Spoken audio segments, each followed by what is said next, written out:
Mes sœurs, mes frères, quand le Fils de l'homme viendra sur la terre, trouvera-t-il la foi?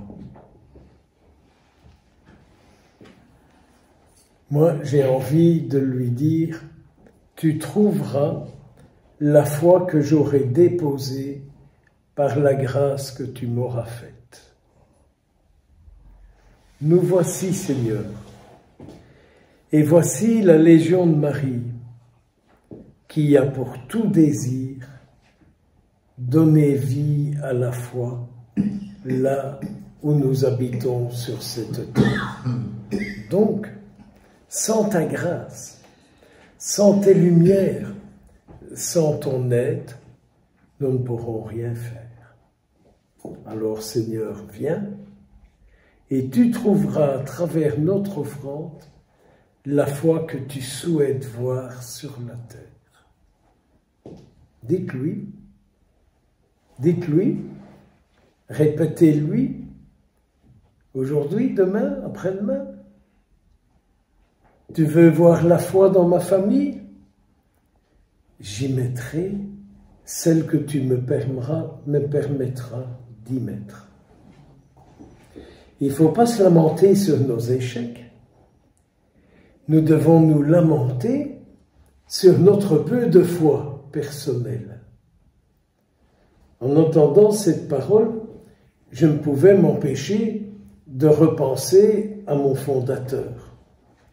Il y a quelques semaines, j'ai animé une retraite pour mes confrères en parlant de mon fondateur pendant toute une semaine. Et ce qui m'a toujours impressionné sur cet homme, c'est sa foi. C'est un homme qui n'a jamais cherché à faire des plans pour réussir. Moi, ça m'énerve toujours quand j'entends dans des paroisses ou ailleurs, on va essayer ça pour voir si ça va marcher, quoi. On va dire aux gens de venir à ceci, on va faire ça et on va encore faire ça. On va faire.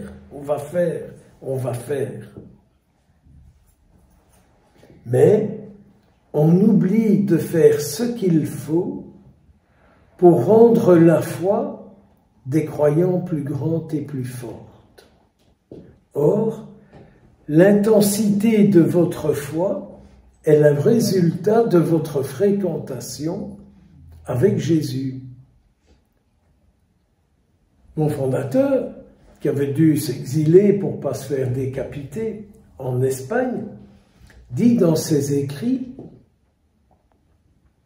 beaucoup de prêtres et d'évêques qui étaient là faisaient des plans pour rechristianiser la France quand les tensions politiques iront mieux.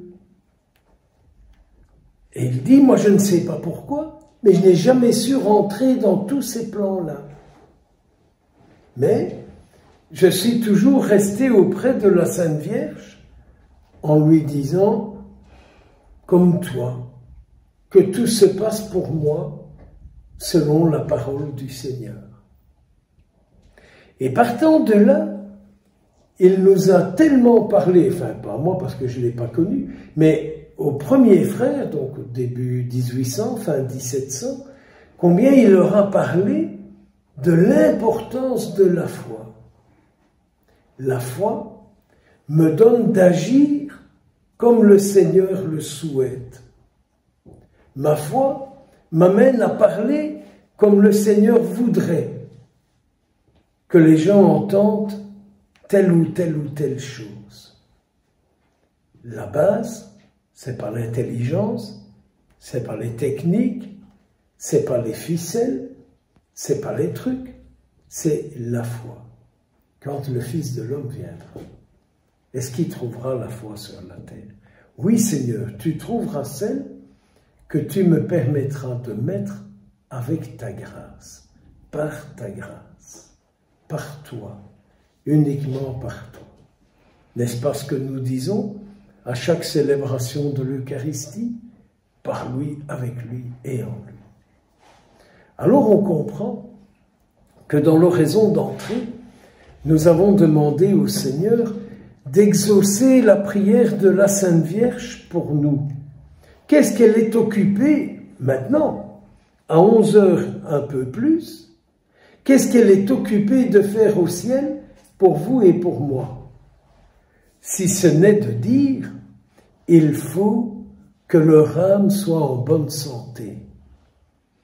Il faut que tu guérisses leur âme de toutes les blessures que leur âme a reçues. Les blessures qu'ils ont reçues de par leur histoire, ou les blessures qu'ils se sont infligées eux-mêmes par des mauvaises fréquentations, par des drôles de tendances, par de vilains désirs. Il faut que tu guérisses leur âme de tout ça. En cet instant, est-ce que le Seigneur au ciel refuse à sa mère ce que nous lui demandons pour nous? Parce que nous savons bien que si notre âme, il n'y a que le Seigneur qui est dedans, je n'aurai pas de mauvaises pensées, je n'aurai pas de mauvaises intentions, je n'aurai pas de mauvais désirs, je n'aurai pas de mauvaise dépendance. Donc, Vierge Marie, s'il te plaît, n'arrête pas de prier pour moi, pour nous, tant que mon âme n'est pas entièrement guérie, entièrement sauvée, entièrement libérée de tout ce qui ne vient pas du ciel. Parce que le problème, c'est ça. C'est que nous avons dans notre âme beaucoup de choses qui ne viennent pas du ciel. Peut-être qu'on a choisi, peut-être qu'on a accueilli, peut-être qu'on a souhaité, ou peut-être toute autre chose. Car au fond, ce que nous souhaitons, Seigneur, c'est de ne pas être de la terre, c'est de ne pas être du monde, mais c'est être du ciel. Et là aussi, la Sainte Vierge peut dire à Jésus, tu sais, je te le rappelle, hein, avant de mourir, tu as prié pour eux, et tu as dit, ils sont sur la terre. Ils sont dans le monde, mais ils ne sont pas du monde. Tu dois les garder du mauvais, Père très saint. Ah, que ça fait du bien de repenser à la prière que Jésus fait pour vous, pour moi, pour nous, et qu'il continue de faire. Ils sont dans le monde, mais ils ne sont pas du monde. Et c'est par leurs paroles que le monde croira en toi et en moi. Alors tu dois prendre soin d'eux. Alors la Vierge Marie, elle prie la beauté de leur âme, la guérison de leur âme, la libération de leur âme, la délivrance de leur âme. Qu'ils aient la santé de l'âme et du corps.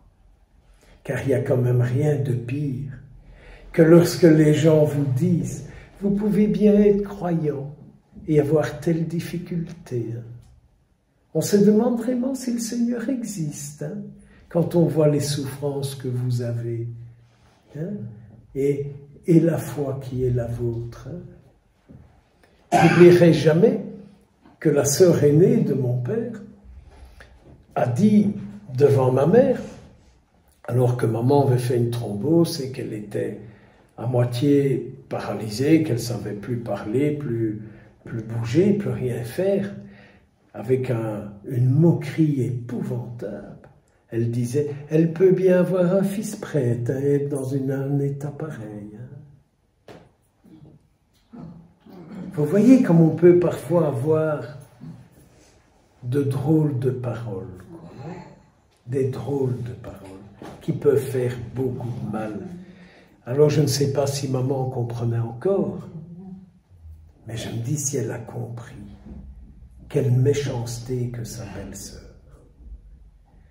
Alors que le Seigneur guérisse nos corps, qu'il guérisse nos paroles, qu'il guérisse nos esprits, que nous n'ayons pas de paroles contraires au ciel en toutes circonstances. Alors la santé de l'âme, du corps, la Vierge Marie en cet instant demande ça au Seigneur. Elle lui rappelle qu'il a prié pour nous avant de mourir. Et elle lui rappelle aussi que notre désir par notre foi, c'est lui et rien que lui sur notre terre, et pas d'autre esprit que le sien. Pas d'autre esprit que le sien. en nous et par nous. Au nom du Père, du Fils et du Saint-Esprit. Amen.